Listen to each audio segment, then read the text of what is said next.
How do American patio covers attach to your home?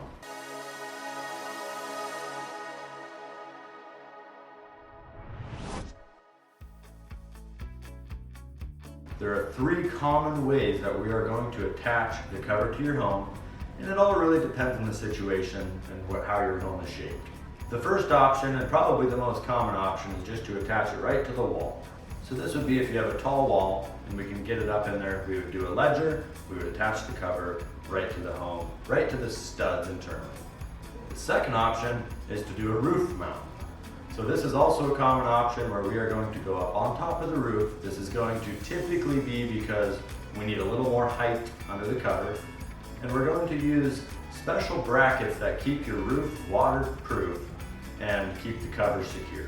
The third option is actually not even going to be mounted to your home, and it's what we call a freestanding patio cover. So this is going to be, the posts are just buried directly in the ground and there's actually no contact to your home. Your estimator will be looking at your home and finding out what is the best way to attach it, working with the heights and the shape of the home and things like that to figure out what is best suited for your application.